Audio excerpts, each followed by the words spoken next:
I absolutely had to hop on this video right away. Ichi the Witch captivated me with just its first chapter. At this point, I'm feeling pretty confident in letting you know to keep an eye on this new manga, because I'm predicting big things for it. Ichi the Witch is being written by Osamu Nishi, who is an experienced mangaka that wrote Marimashita Irumakun. This manga, however, is the return of Shiro Usazaki, who some of you may be familiar with, but if you're not, she was the artist for Act Age. I'm not going to touch on that whole situation, but it's great to see work from her again. And it looks like she's going all in on Ichi. The art in this first chapter is phenomenal. If you enjoyed this video and want more coverage of Ichi the Witch, feel free to like and subscribe. But let's talk about why this first chapter is so effective. When introducing a brand new world and new characters, there's so many things that can go wrong. You can focus on one thing too hard, which may make the other feel lacking. For example, say you focus on the characters but completely ignore the world building. This can work,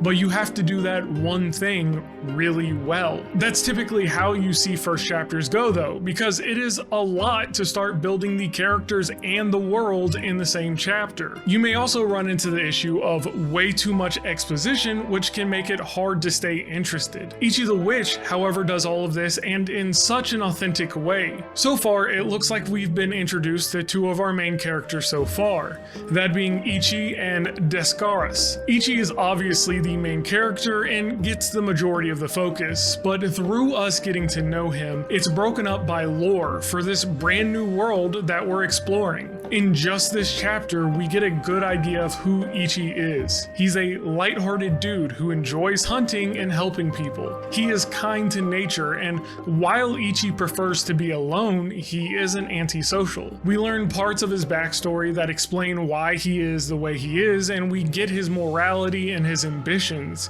Ichi will not hunt innocent creatures, meaning creatures that don't threaten humans, and he won't hunt for just the sake of hunting. If he kills something, he will eat it. Throughout his years of hunting, we find out that hunting is his purpose. It's what he finds joy in, and it has led him to growing this need to fight stronger things. Descaras, on the other hand, didn't get as much information, but we do get to see what kind of person she is through her interactions. Then there's the magic system, which they spend a good amount of time on, but I think this is what captivated me the most. In this world, there are creatures called magics. These creatures are able to set a trial for humans, and if the human is able to complete the trial, they then acquire the magic, allowing them to use magic and become a witch. The only caveat to this is that only women have the aptitude for magic. There's a lot that's set up in this chapter that isn't really specifically said, but it makes you ask these questions about where they could take this system. For example, in this chapter, we are introduced to the magic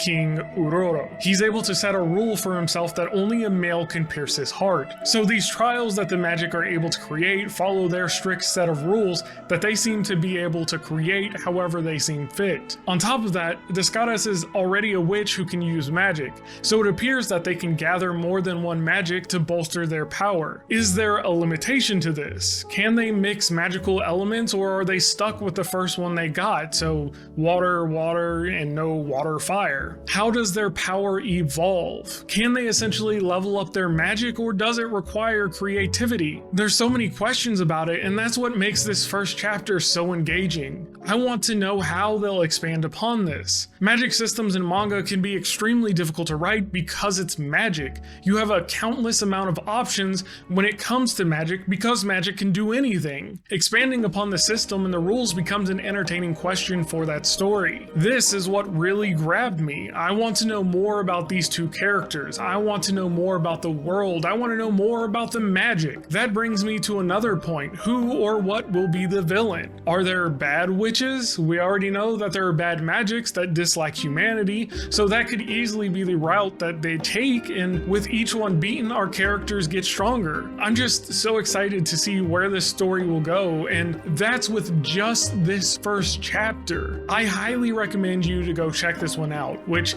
it's being published in Weekly Shonen Jump, but you can check it out on Manga Plus. I'll have a link in the description. Let me know what you thought about the first chapter of Ichi the Witch.